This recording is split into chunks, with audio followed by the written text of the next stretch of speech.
Episode 3 of The Fall of the House of Usher takes us right back to the scene of Prospero's death. It's a gross sight for all, but somehow Arthur Pym, the Usher's lawyer, and private investigator, you could say, is capable of walking into this room full of burnt bodies and feeling nothing but the need to remove all of the links between the masquerade and the Ushers. After scanning through the scene, Pym Reaper, as Camille calls him, picks up Prospero's phone to save the day for the Ushers yet again. Pym is stopped in his stride by a corpse grabbing his foot. It's Morel, who has somehow managed to survive the massacre, but will she survive Frederick's wrath? We'll soon find out. It's a shame that Prospero had never listened to what the problem with those buildings was, because if he had paid attention, he would have known that the tanks were filled with toxins from years of Fortunato's mistakes. Fortunato was never good for the environment, but they didn't know what to do with these corrosive substances, so they hid them away. The plan was to get rid of them when the buildings were brought down too. Now, Camille has to deal with the PR mess that this whole situation has created, and she plans on making it so that the whole world grieves with the Ushers instead of blaming them. According to Camille's assistants, Victorine's loose ethics in the hospital haven't gone unnoticed. Her great experiment isn't working, and the many chimpanzees she's been testing the device on have died on the table. She pumps them up with adrenaline to make it look like it's working, until it doesn't anymore. According to rumors, she's been replacing the animal herself and carrying out the pieces of the dead monkey in her luxury bag late at night for no one to know. On the other hand, at the hospital, Victorine happens upon a sickly-looking Verna, and she gets a glance at Verna's reports. Verna would be the perfect candidate for Victorine's heart mesh, and so she convinces the woman that she should try this new procedure. Camille and Leo seem to have a better bond than the rest of the kids. Apart from Victorine and Camille having an actual animosity towards each other, the others seem decently civil. At least the ones that are left. Camille and Leo actually talk about their sad feelings with each other for a little bit until she leaves because his friends arrive for a little grieving get-together. Camille is impressed with Leo's boyfriend too and tells him he should bring Julius to the family gatherings. Now is when we hear a monologue about lemons and how to market them, as a metaphor for how the Ushers could make anything the most desirable product in the world. Roderick doesn't take responsibility for any of the problems caused by Ligadone because, 1, he didn't make it, and 2, people are stupid. Back in the 1960s, Roderick gets flipped off by Rufus, who basically steals his pitch and buys off the pharmaceutical company that designed Ligadone. He goes on to tell Roderick that an idea is just a brain fart, so he pays him off with $500 and talks about his future plans with his new buddy. Back at home, Madeline is livid with the thought of how insulting this whole situation is. Fortunato is their birthright. Madeline reminds Roderick who they are, and if Roderick plays his cards right, he'll be able to pry Fortunato back for them from Rufus' clutches. Annabelle overhears this entire conversation and tells Roderick that she doesn't quite like Madeline. She's happy that they can finally get the medication they need for their son with the $500 check and keep their family afloat. Money isn't everything to her, but is it for Roderick? Leo wakes up after a party and finds Julius' cat dead with a knife in her neck right in the hallway. When he first sees the blood, he wonders if he's killed Julius himself, but he's relieved when it's the cat. He quickly cleans it up and makes it look as if nothing's happened and everything is normal. On the other hand, Camille's assistants are now in love with each other and can't keep up the dynamic she asked of them before. She basically fires them for failing to keep up with their side of the contract.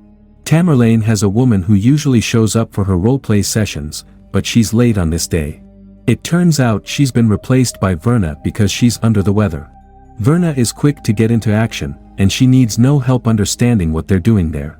Bill, too, seems to be okay with it. Angry with her assistants, Camille has to go do the dirty work herself. At least they've given her the tip she needs to get Victorine in trouble.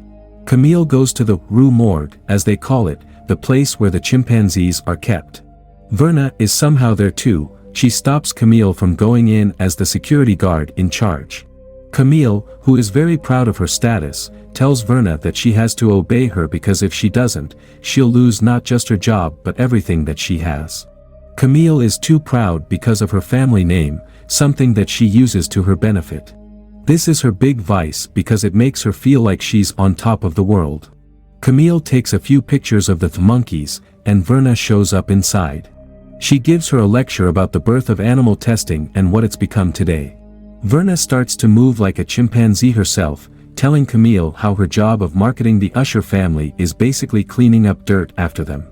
Verna wonders why Camille and Victorine hate each other because, deep down, they're pretty much the same. They could have been incredible allies against the rest of the family, the illegitimate daughters of the Ushers, but instead they ended up hating each other. At the end, Verna shows Camille how Victorine cut her up too and pumped her up with adrenaline in order to make it look like the procedure worked. When Camille takes a picture of her, she's a chimpanzee in the camera, and she attacks Camille. 2 down, 4 to go. In episode 4, Leo visits a pet store where Verna sits across from him, looking like a cat person herself. It's incredible how her personality changes with each sibling. Leo finds the black cat he's looking for, which is the perfect replacement for Julia's cat. Instead of telling his boyfriend that he's killed his cat, Leo just replaces her. Leo, too, offers Verna all the world's riches for this cat because she tells him she's not available. At home, Leo gets scratched by the little thing, and she runs away. When Leo finds out that Camille is dead, he's truly devastated. We saw earlier that the two of them got along pretty well. If she had just stayed back with him, she may have survived. Roderick feels like he's dealt with enough and reminds his family that they're a wall against the world, and this is a battle that they have to fight together. So all he wants to hear is a battle cry, "Sir, yes, sir." Ironically, this is exactly what Rufus asked of him back in the day when Roderick went to him about Augie, who had just come up to his doorstep and asked him to be a mole at the company. It seems Leo is the only person in the family grieving the deaths of his siblings. The rest are only interested in keeping the clock ticking for their respective work. Leo's obvious coping mechanism is to keep getting high until he becomes numb. At this time, the cat becomes his worst enemy.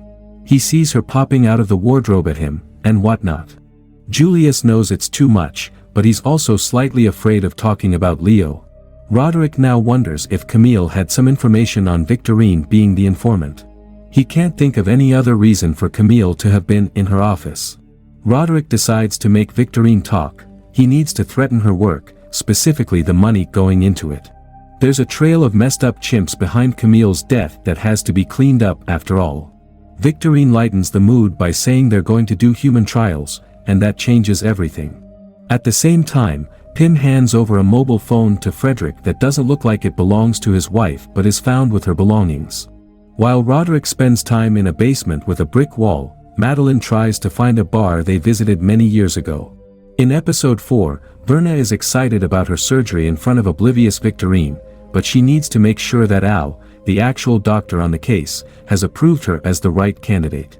It's only been Victorine giving her the information thus far. Leo can't sleep and asks Julius to indulge him a little, claiming people grieve differently. He finds a dead rat under his pillow and removes the sheets immediately.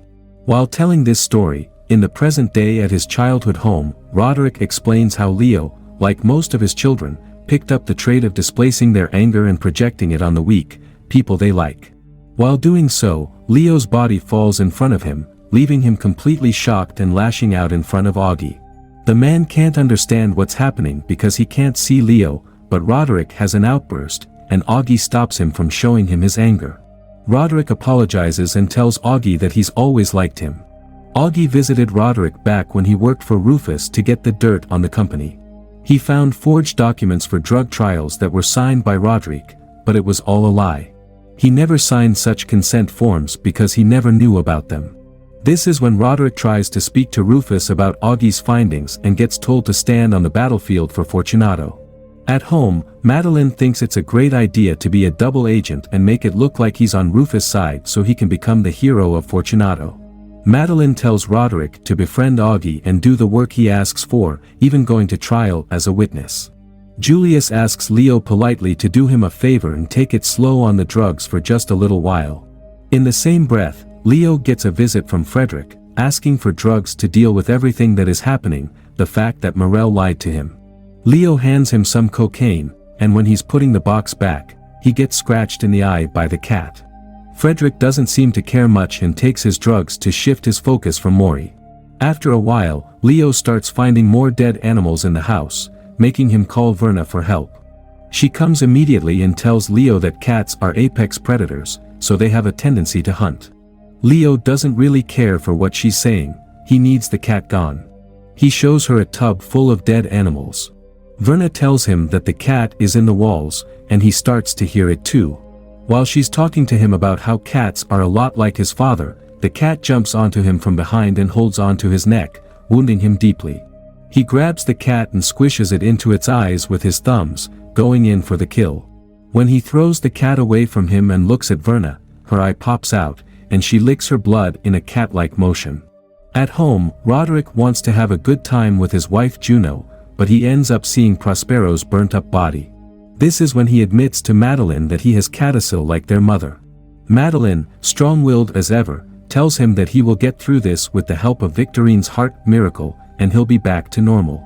Roderick finally dares to say he saw something terrible, but she doesn't care to hear it.